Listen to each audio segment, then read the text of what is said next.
a lot of seat covers in the market are crap. They don't work. They fall off, they wear out, they're junk. But also, we've designed them for work. We don't design them to look pretty. We design them for work vehicles. I mean, seat covers aren't super exciting. But what made us really get into it was in 2016, the business was half custom sewn stuff and half seat covers. And we went back and forth for quite a while on which one of these are we actually going to focus on. Are we going to, have two sales teams and go after both, or do we want to go all in on any one? TigerTough is our own brand, so we can do what we want to with that. And the custom sewing stuff is, while we're very good at it, if customer A can't sell their product, we can't sell them anything. So we're like, okay, seat covers are going to be the way to go then. We decided on that. We went all in on work because it's where we can make a difference. Do you want to kick it off? I'm so used to having you kick it off. I know. I told Amer he's got to kick this off. His show today. It seems like I'm so used to leaning on you. Thank you all for joining. Hello, everybody. Yes, thank you all for joining. Today we have a very special guest. Wait. We usually do a little banter and then we start off. I can rap for you guys. I got Brian's hairdo and he ain't here, so We replacement Brian. I don't want to do that. I don't want to. I'm not even going to pretend to do that. So actually, tell me a little bit about your town. You said you guys have like 500 people out there. Like, what is it? Like a super small town, right? Yeah. Vesta, which is where our headquarters is, it's 320 right in there. Yeah, 300 and some people. So you guys like know your neighbors, like really know your neighbors. Yes, I actually grew up here. I lived here for the first, 23 years of my life. And yes, you know everybody. And yeah, it's a little town. It takes I think I timed it one day. It's like 18 seconds to drive through town. Like when you come through on the highway and if you're doing 50 miles an hour, it's just, there I went. Wow. It takes 18 seconds to drive out of my driveway because of the traffic. Exactly. Yeah. Traffic isn't the thing. What state are you in? Minnesota. Minnesota. Where Vesta is at, it's like we're an hour north of Iowa and an hour east of South Dakota. Down to the southwest corner of the state. Interesting. I think I'm from a village in Bosnia, and I think we had more than 320 people in a village in Bosnia. Most places are. Yeah, the city. 300 is not a lot of people. Yeah, where I live now, I mean, it's 17 minutes from Vesta. It's a big city. It's 5,000, 5,500. Yeah. Well, that's awesome. Cool. Well, let's get into it. All right. Count it down and kick it off in there. All right. 3, 2, 1. We're live. Welcome to the ASOM Pod, where we talk a lot. E-com is the path that we walk a lot. From 4 point of views when we're talking shop. Amir from the agency and Jimmy from SAS. John has an Android, but give him a pass, cause he's an operator building brands like a carpenter. And that's Brian, he is the marketer. Like I said, this the ASOM Pod, where we talk a lot. E-com is the path that we walk a lot.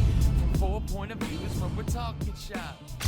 Welcome to the ASOM Pod, one more remote edition with a very special guest. We have Sheldon from TigerTough in Vesta, Minnesota. Population 320, according to Sheldon. And we, of course, have Jimmy, the usual moderator, lost his job to me. But thank you guys for joining us. Sheldon, welcome to the show. Thank you.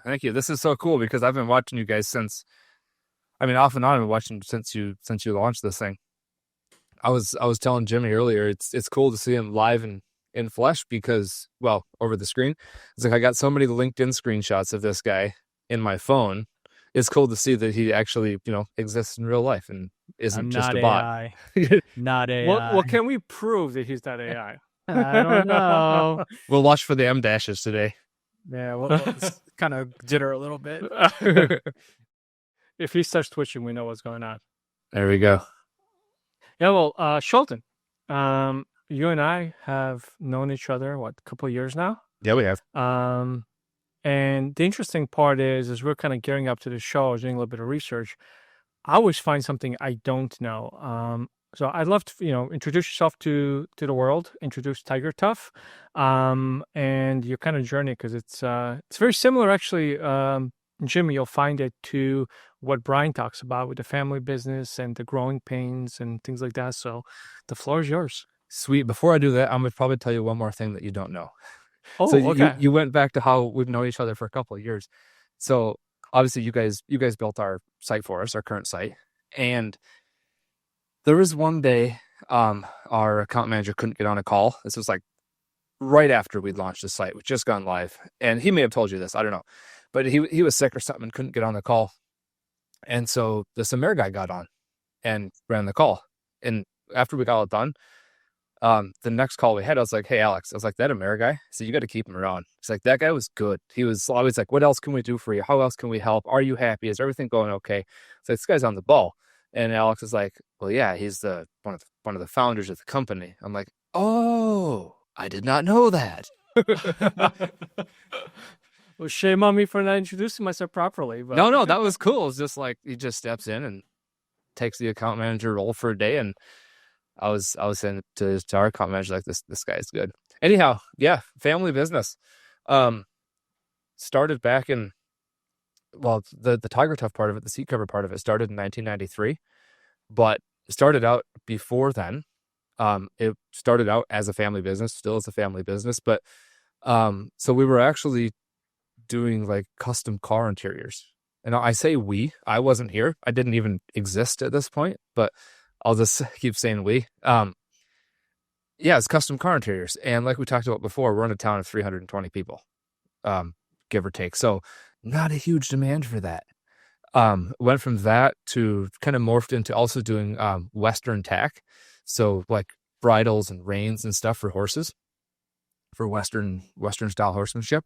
Again, we're in southwestern Minnesota. Not a massive demand for that either. But taking the skills from that, the founder actually started a custom sewing company. And if it could be sewn together, whether if it was fabric or vinyl, leather, you name it, we could do it. We made bags, we made wallets. Those were actually two of the things that got us in with Schwann's. Especially anybody in the Midwest probably remembers the iconic yellow trucks cruising around. Their headquarters is like 20, 30 minutes from us. So there was a couple of things that we made for them over the years, but back then, one of them was an insulated bag. So that way they would take the stuff out of the freezer on the truck, they'd bring it up to your door. And then also a wallet, because in the early 90s, everything was cash. So we made like leather wallets with a chain, so they always had it on them. And then one of their fleet managers came to us and was like, hey, you guys are already making wallets, you're making bags, you're making all this complex stuff. Can you figure out some way to cover the seats in our trucks? Because the delivery guys are tearing the sides of the seats open from getting in and out. And that was how we started designing seat covers. Like we didn't set out to be a seat cover company. We set out to be a custom sewing company. And that's how it started. I love it. I mean, as you're talking too, DoorDash before DoorDash. Exactly. Sometimes forget to connect those dots, but it just didn't see the opportunity in the market 15 years ago as Instacart and others have seen it. But yeah, but for some reason I remember them as blue trucks. Did they have a blue logo? Yes. Yeah, they had a white and blue logo. Yeah, they did. Yep. Yeah, okay. Yeah, I remember something blue, but I couldn't put my... So like with Schwann's coming and everything like that, it was the immediate like light bulb, like, hey, we got to offer this to other companies, or was it just like sitting on that and not doing anything with it? No, it wasn't a light bulb thing. It was like, okay, we do these for Schwann's now. And we even run into that when we talk about we've made seat covers since 1993, but our product range is not very strong prior to 2010. So that kind of gives you how good of how it gives you a good idea of how long it actually took for it to be like, this is something we should actually do. So that's 17 years, right? Yeah. 17 years you were just selling like a very limited supply of seat covers, basically? Yeah. Or sewing? Yeah. I mean, that time, the primary focus was still on being a custom sewing company. It was on making other people's stuff for them. Wow. So Interesting. How does in 1993? How do you guys get distribution? Were you guys like knocking on doors, sending salespeople out, like flyers? Like, how do you guys get customers? Considering you guys are in this tiny little area, ultimately. Yeah, it was making phone calls and driving places. We are in a tiny little area, but within 2 hours of us, we've got Minneapolis, St. Paul. And like today, that's over 3 million people. So we do have that advantage. If you go on a 2-hour drive and you've got all the customers you could hope for. That makes Makes sense, sense. actually. So you guys are really localized and just kind of owned the local market that you had, and that was enough to feed the business and keep it alive. 100%. Yep. So Very cool. tell me a little bit, like, then the business got founded because of sewing company and everything.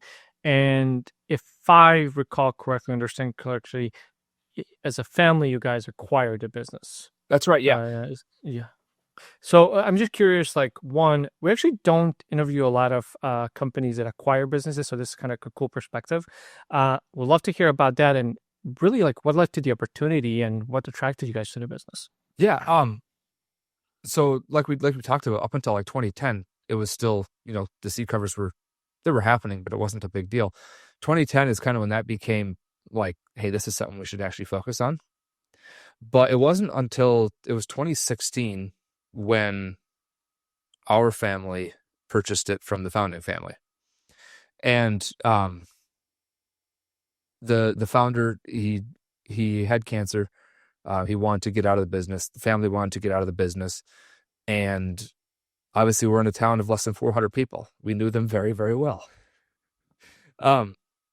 So we knew who they were. We knew what they did. And something that, well, this actually goes back to, my dad is also born and raised here in Vesta. So he wanted to find a way to bring employment to Vesta. We had another business that was smaller, employed a few people, but not a lot. So manufacturing is a great way to bring employment to a town. We already had it. There was a good base of people that were working here already. And so in 2016, when that family wanted to get out, we were like, it looks like there's potential here. That's cool. And how many people do you guys have today? We're just over 100 now. So you guys employed a third of the town? Pretty much. We do have a second location up in the Minneapolis, St. Paul area. We do have a second factory up there. Solely because of people. Like, it's hard to hire people out here. Yeah, I can only imagine when you have 350 people to select from. You first of all, everyone probably talks to each other, so they know exactly people's work ethics and their bad stories and their good stories and everything. So it's pretty easy to interview people. I'm assuming it's like, oh yeah, I know Tom. We'll hire him. I heard he works hard, but not Joe. Joe doesn't work very hard. I'm assuming that's kind of how it works. Yeah, you do.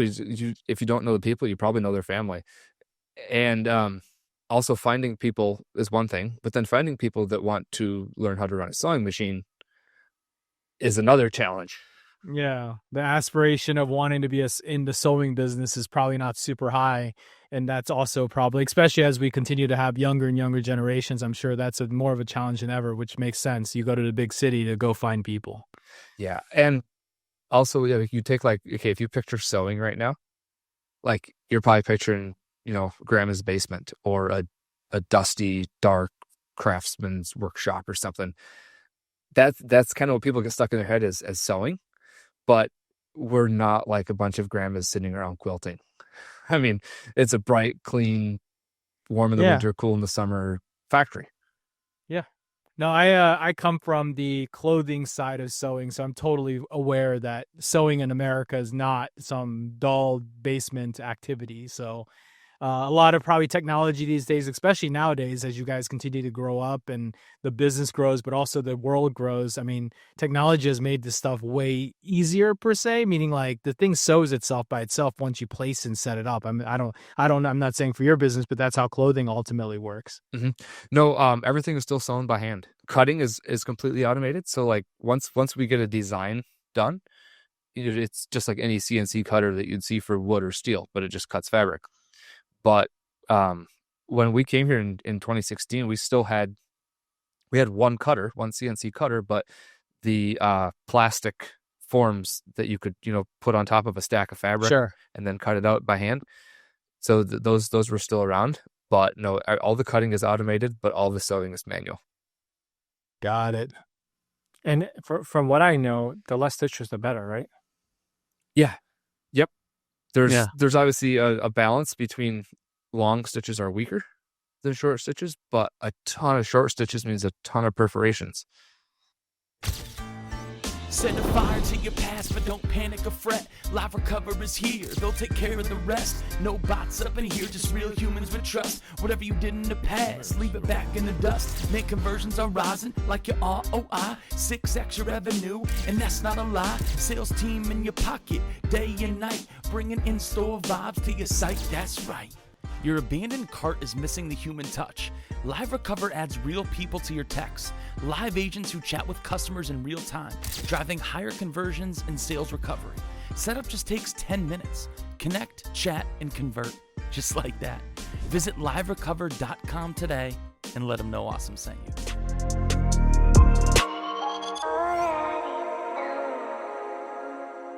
Yeah. Okay.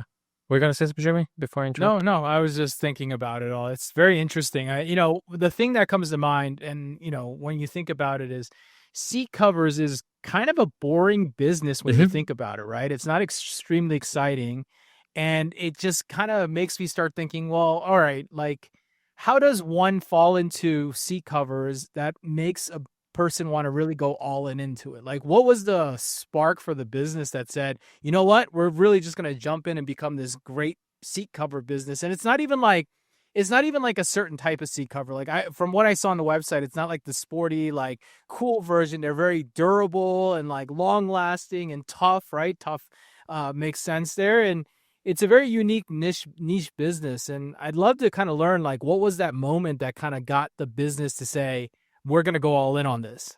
Yeah, and according to a handful of folks on Facebook, they're uglier than garbage bags. Yeah, I mean, I didn't want to say that. I didn't want to offend anyone, but they're not the prettiest, most aesthetic things, right? No, they're not pretty. Yeah. No. And, well, so our tagline is seat covers that work. And work is underlined in that for a specific reason. A, they work because a lot of seat covers in the market are crap. They don't work. Yes. They fall off. They wear out. They're junk. But also, we've designed them for work. We don't design them to look pretty.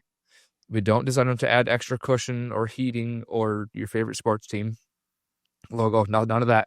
We design them for work vehicles. I mean, back to the very beginning, Schwann's wanted covers because their drivers were tearing up the sides of their seats.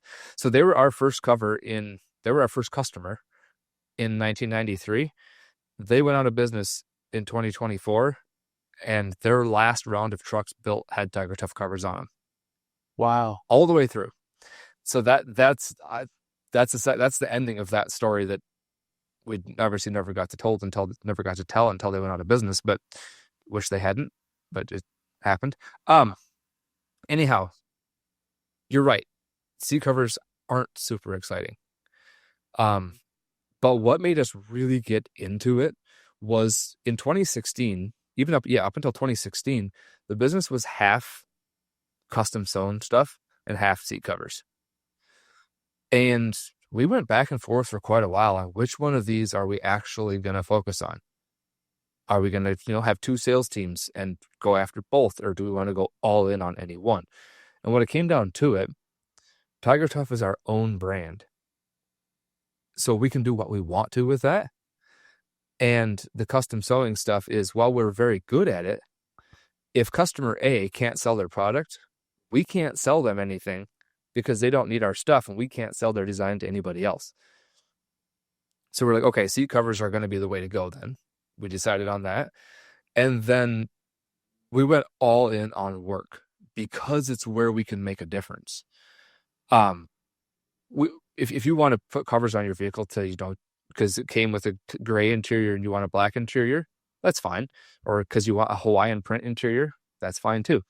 But it's just a beauty thing where by focusing on work specifically, we could take people that were ruining the insides of their vehicles and then no longer ruin them. And Makes sense. early on, there was one customer I was talking to, and they were in the oil business. They serviced oil wells. And he told me that when they were selling their trucks, the insides of them were so nasty that the company that bought them would just look at the truck and give them a price because they didn't want to get in it and drive it. But they implemented seat covers as part of a preventative maintenance plan, and they were getting $3,000 to $5,000 more per truck because they would take the covers off, and then the person buying it would get in it and start it and drive it and could offer them more money for it. Such a small change, couple $100 investment. Yep. And it was part of their preventive maintenance plan. I'm sure there was other stuff they were doing as well. But that right there made it so that the person buying the truck was comfortable enough to get in it.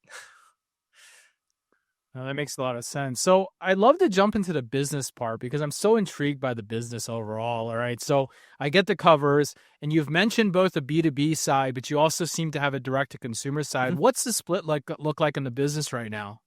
We actually split it up. Actually, there's three different ways that it splits. Okay. The smallest would be direct to large fleets. So you get some fleets that they'll buy thousands of vehicles every year, and they do all of their own work on them. They work directly with all the manufacturers. And then B2B, or through resellers, is the largest part of our business. And we've got over 700 resellers across the US and some in Canada. And then the middle of those two would be direct-to-consumer e-com. Got it. And when direct-to-consumer is coming, who's buying it? Is it usually companies, small companies coming to buy a handful of them? Or is it like consumers? What's your mix look like there? It's almost 50-50, which I was shocked by. I was shocked by that once we started getting that information.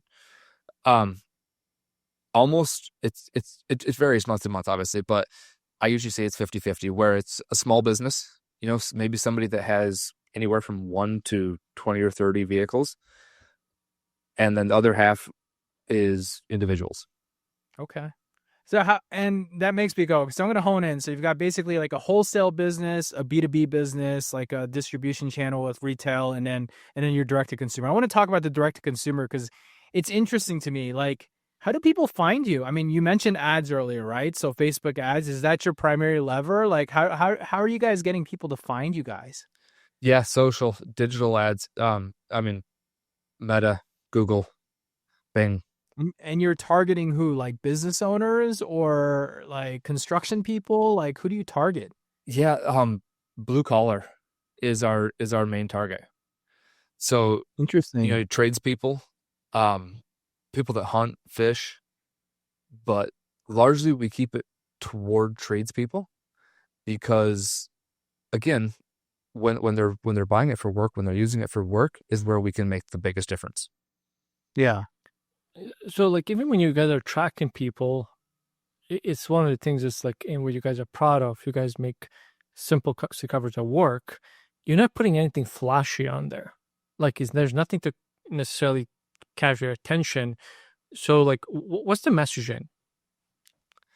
The messaging as far as why should you even buy these? Yeah, I mean, I love your guys' social media. So if those that watch us, it's very similar to Almost Pride. I love your reading reviews. I love when you guys are trying to tear the seat cover apart and you guys record it. So there's a lot of really cool content out there. Are you guys leveraging that type of content for paid as well, or what triggers people to buy it? Yes. Okay. Yeah. Almost all of that is going into paid.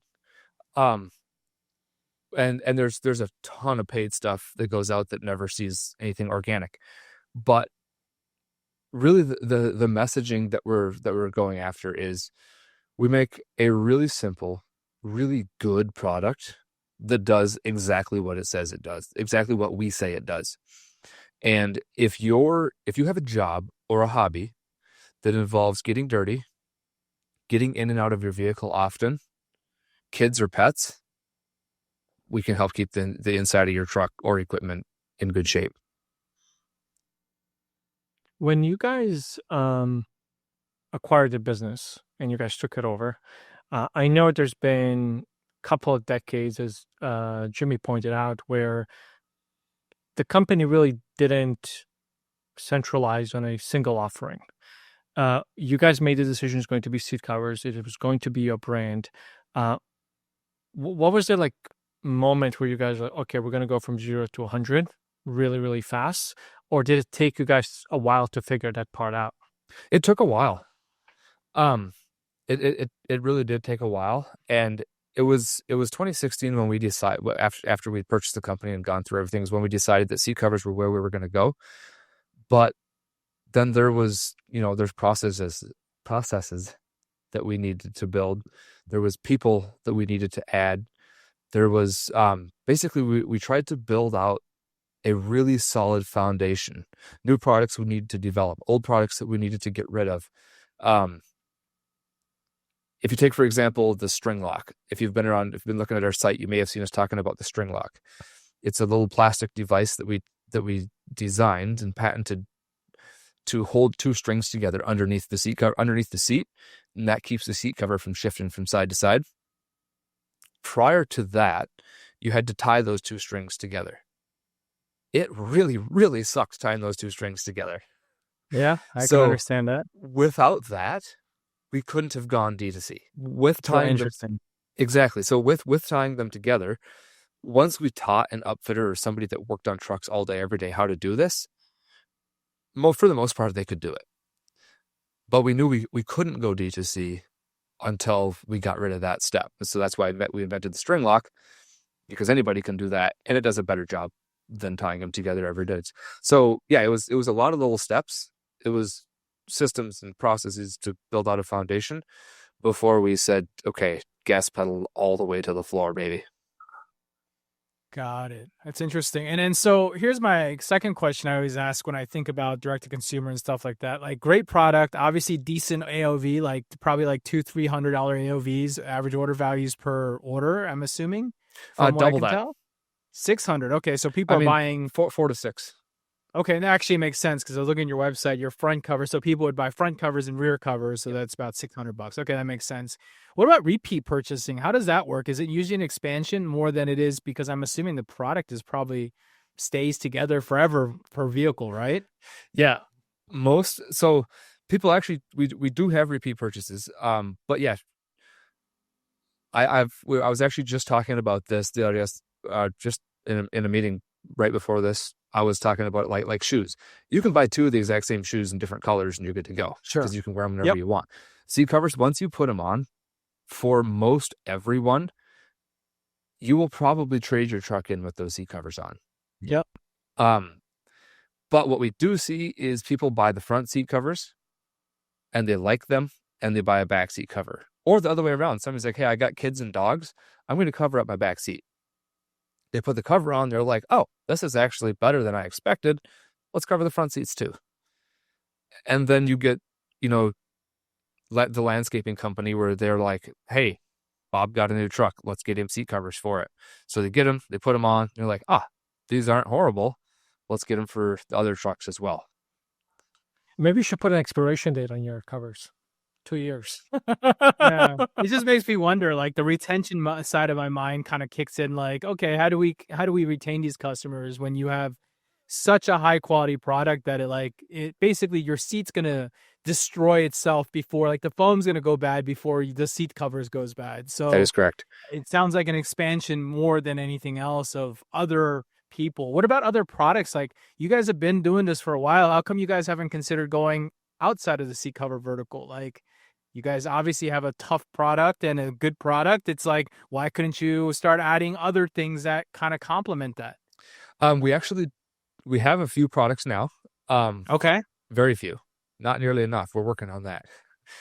We have a few products, a few accessories now. We have like a seat organizer. We've got a vice cover. So like a lot of work trucks will have a vice on the mounted to the back bumper. We make a cover that goes over top of that to keep dirt and salt and stuff off of your vice, which is usually an expensive tool. We had some other accessories that were too expensive to manufacture in the US with the current design. So we're changing up the design to make it so that it makes sense for us and it makes sense for the end user. But instead of going to other things, what we've mostly done is gone after other seat cover markets. So we originally only covered work trucks. Then we went into law enforcement vehicles, and then into we also do semis, heavy construction equipment, agriculture equipment, and side by sides.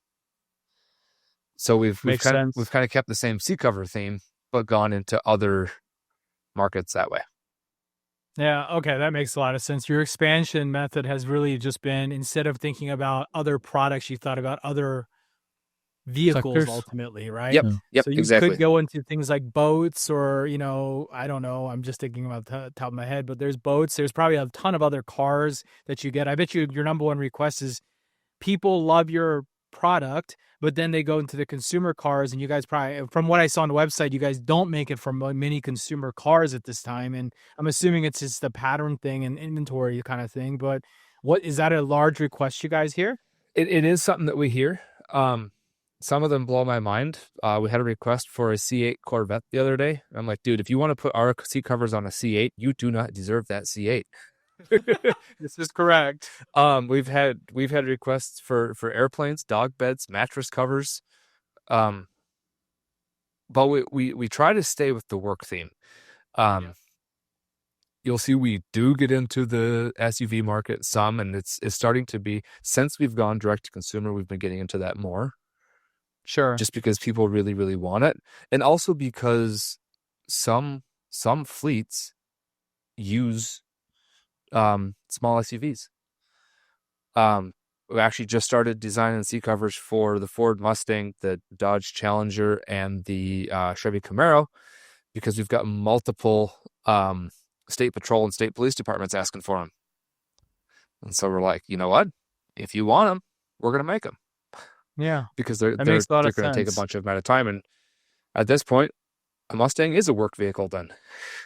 Yeah, no, that makes a lot of sense. All right, I want to ask about. Sorry, Amir. I wanted to ask about manufacturing, because one of the things I'm kind of picking up is obviously you guys are manufacturing everything in Minnesota, where you guys are located. Are you guys doing anything international, or is this all USA based? It's all USA based. Everything, every part of the build that you guys are doing, from the fabric to the stitching to the tags, everything's USA? Fabric and everything comes out of South Carolina.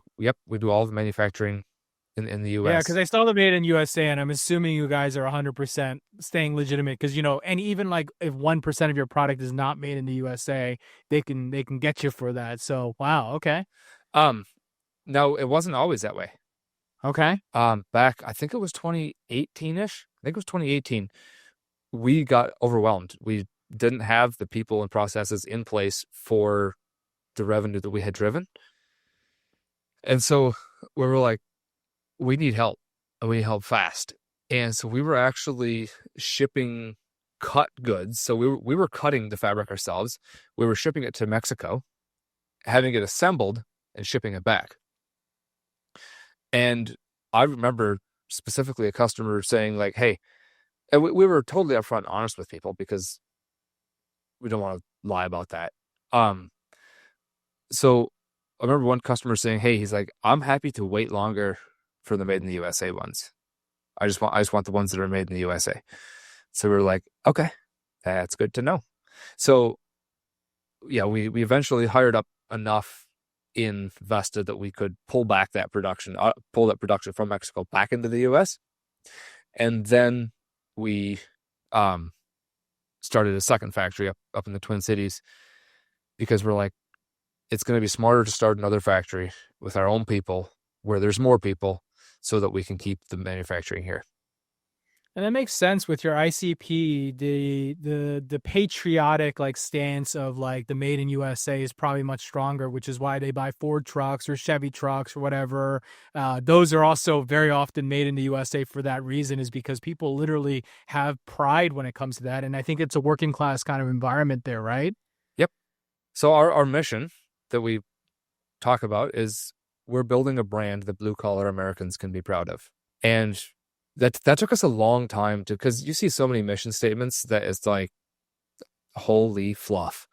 that doesn't mean Yep. anything. Of course. Um, Yeah, most mission statements are terrible. that is a fact. And we had other ones prior that, you know, we were like, okay, this is our new shiny mission statement. And then it's like, nobody can remember it and it sounds stupid. Sure. But that's what it came down to, is we want to build a brand that blue collar Americans can be proud of. So we said that we need to make everything in the US, and we need to make the best of whatever it is that we make. If we start making 5-gallon buckets someday, we're going to make the best American made 5-gallon bucket there is. But right now we make seat covers. So we're making them in the US, and we're making good ones. Yo, OmniSend is back with some new swag. AI is now in the mix. Yeah, you heard that. Smarter and better. Let AI decide. Personalize every line. Take your brand worldwide. How about 24/7 support? MJ of basketball, but email to sports. So sit back, relax, watch the magic unfold. Let the folks at OmniSend get your story told. Tired of staring at blank pages? OmniSend AI doesn't hit you with writer's block. Their new AI writes your emails, personalizes content, and builds customer segments instantly. Just whisper who it's for, and AI figures out the rest. Join 125,000 users already winning with OmniSend's email, SMS, and push notifications. Backed by 24/7 amazing support. Visit omnisend.com today. And, you guys have some maybe unintentional rewards that you guys reap from that when, you know, ships were stuck in Long Beach ports and people couldn't import materials, or when people are juggling tariffs and everything. You guys probably sleep better at night than most people do. Some of these like global and domestic policies and events that have happened, have you seen benefits from that because you guys are a US first company? Yeah. So if you go back to like 2020, when shipping was so crazy, or 21 or whenever it was, yeah, our goods were like, you take our raw goods, our fabric, which is, you know, 99% of a seat cover, comes from the southeastern part of the US. No boats involved. Now, where we did struggle there was our customers could not get trucks. We had customers that if they were getting 50% of the vehicles that they ordered, they were ecstatic. So that part sucked. But as far as us getting fabric, all of a sudden they're like, hey, I had Fords on order, but I can get Rams. Can I change my order to Ram seat covers? And it's like, sure, we'll stick your Fords on the shelf and make your Ram ones. That's fine.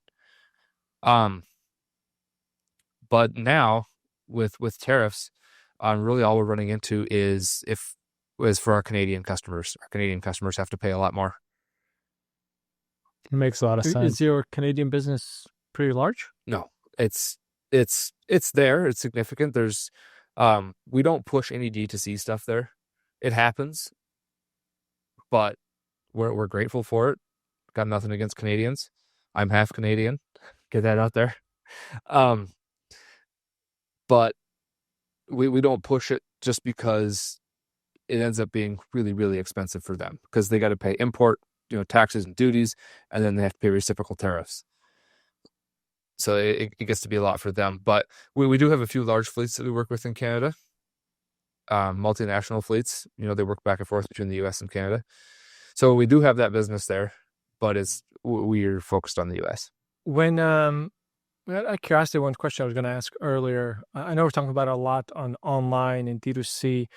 How big is your sales team? I mean, you got 100 people. You guys are cranking out. You guys are spreading into these other sectors. Outside from the marketing that you guys do, what are the offline activities like? Our actual our B2B sales team is less than 10 people. Wow.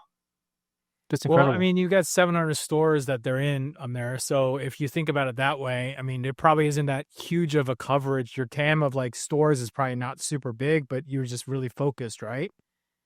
I don't know of a single trucking store that I would go to. So yeah, maybe? Those stores would include what we would call an accessory store. So if you're going to, let's say you buy a new truck and you want to go get, a topper for it. Mm-hmm. Or you want to get bed liners sprayed in, or you want to buy a new trailer hitch. They sell all the bits and pieces. They'll put them on for you, or you can put them on, either or. But then we also work with, and this is like an upfitter. This is like an industry term, but they're called upfitters, and they upfit a vehicle. So you might take a Ford truck in there, and they're going to take the bed off of it. They're going to put Yep. they're going to put the toolbox body on it. They're going to put flashing lights on it. They're going to put your company sticker on it. And they might do that for 500 trucks for you this year. So these are people that if you could roll through a city and never, ever even know they exist because you're not in the truck world. Yep.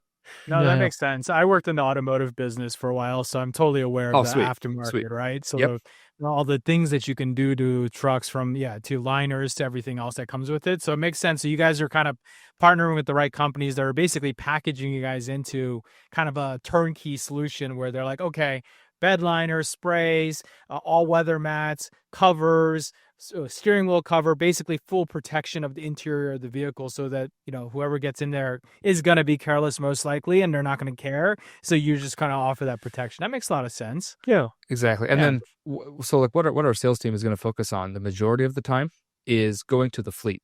So let's say you've got a massive HVAC company. They're going to come to whoever manages your vehicles and be like, hey, if you start putting seat covers in all of your new vans, let's look at how much more your vans will be worth when you're trading them back in with seats that are not ruined. And then the goal is to get that written into the spec. So that way, wherever you get your vans built around the country, that company is putting on the things that you requested, and we're going to be in that list. Oh, that's awesome. I didn't even think of that approach. I thought it was like a reactive approach, but this is like a proactive approach. Yes.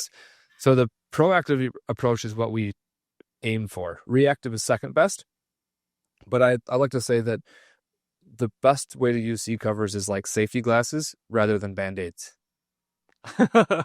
Makes sense. I love that. Given kind of like everyone's been talking about, at least on my side, we obviously work with a lot of brands that do manufacture in Mexico, manufacture in China, other parts of Southeastern Asia.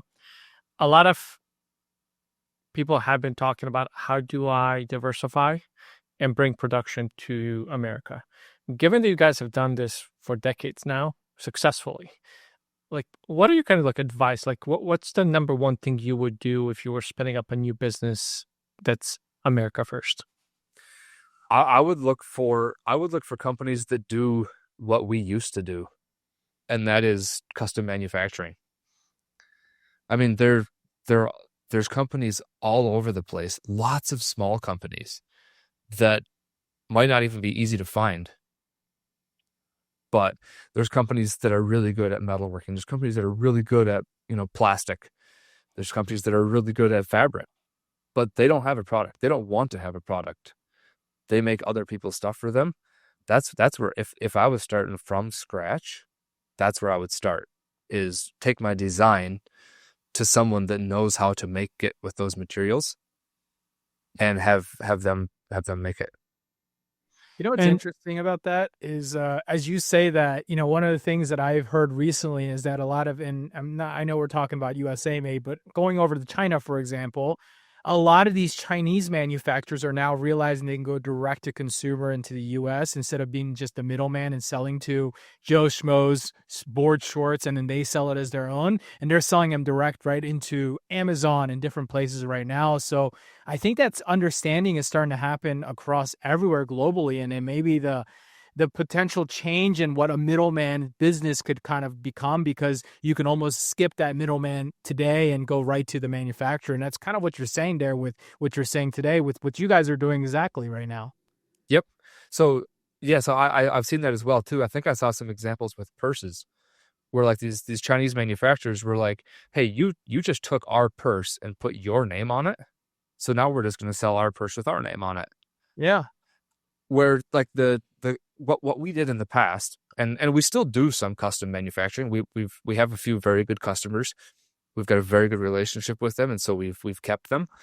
What we make, we could never ever sell it because it's their design, their product. They're not white labeling anything. They're providing us with the blueprints, and we're making their thing. Interesting. And with it too, when the biggest pushback I hear, and I don't think it's accurate for every industry, but people keep, and you guys had experienced that with Mexico, it's cheaper over there. But when you take into account shipping, tariffs, everything that goes on into it, is it really that much cheaper to manufacture overseas? I honestly couldn't answer that because I have so little experience in that.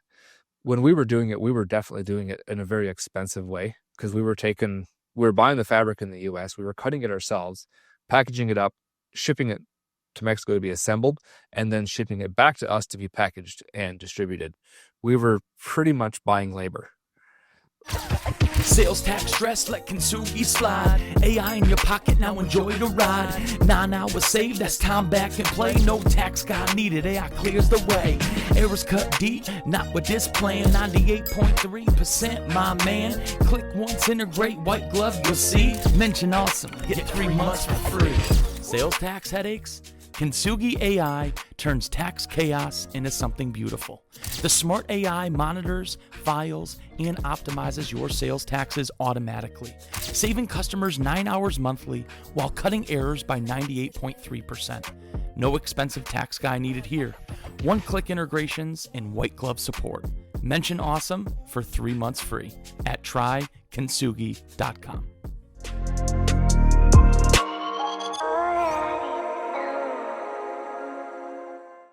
Yeah, that makes sense. So- I mean, Amir, I can tell you on that question that you kind of asked, in the clothing world at least, right?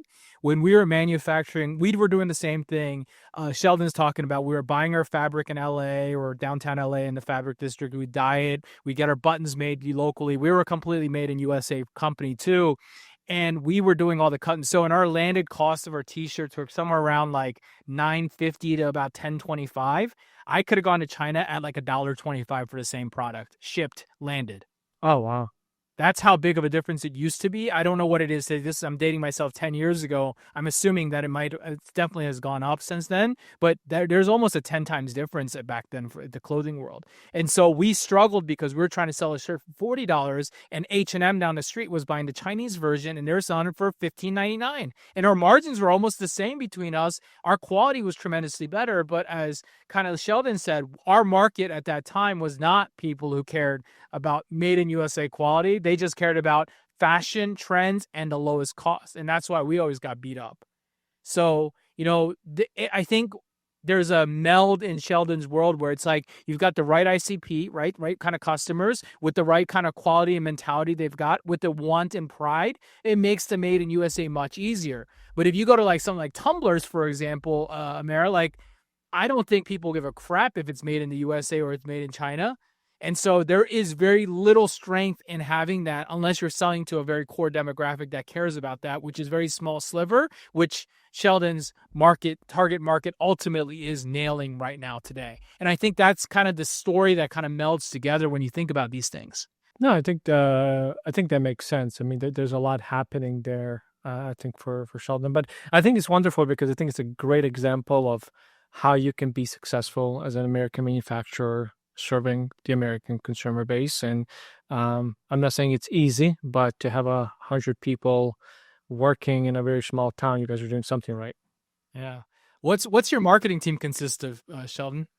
All right, this is a massive team. It's like you, or is it 2? 3. 3. Okay, Yeah. got it. So there's It's myself. usual. There's myself, and then I am not. So then we've got video and graphics, and then we have a freelancer who you could just about consider her. I mean, I consider her part of the team. So Got it. Oh, awesome. Can you kind of maybe like reflect back? Obviously, you guys have been doing this for a while now since you purchased the company. Like, do you guys have conversations like, we wish TigerTough would have done this differently, or is there something you would have done differently? Kind of looking back. No, we did everything perfectly. No, there's always stuff that you wish you'd have done it differently, or you should have. I guess for myself, and who could say for the company too, but to do things faster. I am very prone to analysis paralysis, so to just say screw it, let's go, and if we really screw up, then we'll just stop doing it. That's that's probably the biggest thing, I guess, is just go fast, do more, be better. How generic is that? Do you guys get like stuck in trying to perfect things, or do you just feel like you could iterate more? Like, what is it? No, I mean, yes. So I want everything. My wife would tell you that I would rather have something perfect than done. That is not a good thing. I am not advocating that for anyone. But that's a me thing. Yeah, even it's like especially the big scary things. Going direct to consumer was a big scary thing. I mean, you play out these conversations in your head, and what about all of these dealers of ours? They're going to get pissed. We're taking their customers. They're going to leave us. That did not happen. I cannot think of one dealer that was upset when we went direct to consumer. And we showed them what was happening with our website traffic, and none of us were getting these customers. So fine. But it's like, there's stuff like that. It's like, or, okay, let's talk about when we moved to Shopify from BigCommerce. It's like, hey, 2 years ago, we put a whack load of money into this site. And now we're going to put another like wheelbarrow of cash into a site that's already kind of working. Thankfully, we didn't waste a lot of time on that. But it's things like that where it's so easy to get hung up on, your sunk cost or the what ifs. And eventually you just got to say, like, let's see what happens. Yeah. No, it makes sense. So are there any big plans today? Anything you guys are kind of like working towards that you guys can share that excites you? Yes. So, well, yes. I mean, I don't have like a grand revelation to share, like this next super, super crazy thing, but there's a lot of little things that we're working on. Product wise, we're working on more accessories, working on more vehicle related stuff that will, yes, it will help us with average orders and repeat customers, but it's also going to be things that are going to help a tradesperson in their vehicle. We're working on some new stuff. So actually, this will probably be live by the time anybody hears this, but we've got a licensed deal with Realtree. So we're going to be launching our first 2 Realtree camo colors at the beginning of August. And then marketing and social wise, we're working on a bunch of customer stories, telling our customers, that's one thing that I did not see getting into this that is so cool, is how many small blue collar businesses there are out there with insanely cool stories. So we're just getting the process started of telling a lot of these stories and showing a lot of these people off, because so going back to what you said way before, Jimmy, seat covers aren't that exciting. And I've struggled with that in content. I mean, how many pictures and videos can you take of a gray seat cover? Like, I mean, I'll tell you, as you know, and I saw this on your homepage in different places, but if I was running it on the marketing side, I just try to destroy my seat cover on a lot of videos.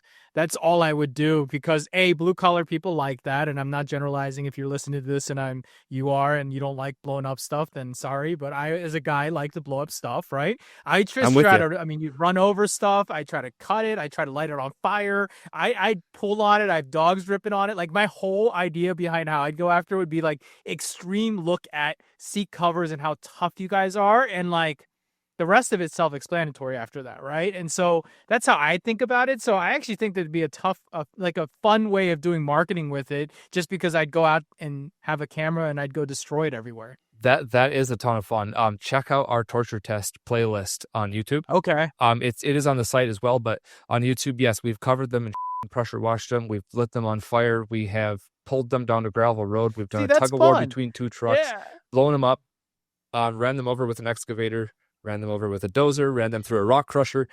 Those videos were fun. Now, we did that series a couple of years ago, and kind of ran out of sane-ish things to do. You gotta But get it. You gotta get it into the hands of those influencers that are out there destroying stuff, and just be like, "Can you destroy our TigerTough covers?" and like put it out there and stuff like that. I feel like those are the things that I think about immediately when I think about how do I get this in front of more people, because that's your demographic. that is, yep. Can we drop it from space or something? Like Elon, can we take it like SpaceX? Yeah, I mean, it would drop just float, wouldn't it? It'd be just like slowly float Well, down. if you do a bunch of rocks, gravity's gonna pull it down. Yeah, I guess so. But If- honestly, like, If we can Their find channel somebody to is drop fun. them, let's go. I'm in. no, I think we should find. But whoever doesn't follow TigerTough, Sheldon's on LinkedIn, honestly, it's a ball of fun. It's like one of these things that when it appears on my Instagram, when it appears on my LinkedIn, I want to see what they're doing. It's pretty cool stuff. I appreciate that. And yeah, we try to have fun with it, to be honest, because I mean, you can sit around and say buy our stuff because it's amazing, but that's no fun. Well, here's a great example though. Like for everyone that has products and they're like, I don't know what to make. Well, what do you do with seed covers? And like, look, like you guys found this outlet, how to destroy them, how to do it, and they're actually fun videos, and they're not a sexy product, they're seed cover, but the application of it is just so fun to watch. Even though like I'm not your perfect ICP, it's still like cool to see. And to be honest, if they were available for my truck, I would probably get them. Can you make him for a Mercedes GLE 430 or something like that? That's what I think he has. He's looking for the gray color ones, the really ugly ones. So if we're talking Mercedes, let's talk about a Sprinter. We can do that. Well, we'll just use those and modify them on them there. I got you, man. Next time we're in Chicago, we'll install some. Okay, perfect. But no, I remember what you said. Like, I appreciate you saying that you like to watch it, even though you're not our target market, because it's something I've said for years, and I know we have a very long way to go on it. But I would love to build a following of people who enjoy our content. Yeah. Maybe you don't have a truck. Maybe maybe you're a banker on the 57th floor in Manhattan, but you think what we do is cool. I would love to build a follower of those people, because being able to create good content, it's something I've been here since 2016 and been working on it not that long, but it's a constant struggle to be able to keep people interested and keep putting out content that sells a product, yes, but also is pleasant to watch. If I can get you to not click that skip button on the ad, then I feel like we're winning. I think you're doing a really good job with it, honestly. And even like for people like us, like my dad, most of his friends are blue collar construction workers. That's what we grew up with. It is like around, and I had shown people the website of products. Like, hey, I'm not buying it, but like to the point, they have Sprinter vans, they have those big Ram vans. I don't know what they're called, but like they're all always carrying around knives and things that can destroy the seat covers. But I think what you guys are doing, it stays top of mind. So when there's a person that says I need seat covers, I can say, well, TigerTough is the right way. I appreciate that. Yeah. Any piece of advice for like companies looking to grow, looking to do what you guys do? Obviously you have 100 people that you look over, manage, along with the other leadership. Like any nugget of advice that you would give people? Yeah, just keep going, keep pushing. You guys just recently did a weight loss challenge, right? And you know how like after week 1, you feel like you're like, all right, I did good. And then you get on the scale and you're like down a half a pound and you're like, no, I should have lost 6 pounds. I feel like that's a lot what it's like trying to get going. Like it's just constant struggle with no reward for a very long time. And I even like, especially with social, because that's a large part of what I do, it feels like you're just out there yelling into the wind. But eventually somebody's going to hear it. We had like, I know a very specific breakthrough moment in that for us. We were at the Work Truck Show, which is the biggest work truck related trade show. And we were I think it was our second year there. So at that point, we had to stop people in the aisle and be like, hey, come check out these seat covers. And they're like, what? Seat covers? Why? And it's just like, this is so hard. But I think it was our second year there. There was a fleet manager. He was responsible for thousands, if not tens of thousands of vehicles. He walked directly into our booth and he says, I need you guys. And yeah, he'd noticed that we'd been there before. He noticed that we were there. He had saw our product. We didn't know he was looking at us, but he showed up. And because we were there, they've been a customer for years now. We're written into their spec. So I guess that's what I would say. If somebody's just trying to get things off the ground, it's like, it's going to really suck for quite a long time, but it's, as long as you keep going, it's going to work. And I'll add, make sure you still enjoy those memories, because it's often hard to celebrate in the moment because you're always looking forward, but sometimes you need to slow down and celebrate too. So I add that to the thought process. Exactly. As even if you're one person, 100 people, and I can speak for myself, problems are always there to solve. Something that never changes. So no, as you get bigger, the problems get bigger. They do not go away. Yeah, same problems, bigger problems. Same problems, bigger stories, I guess. Yeah, exactly. But I wouldn't trade it for anything. No.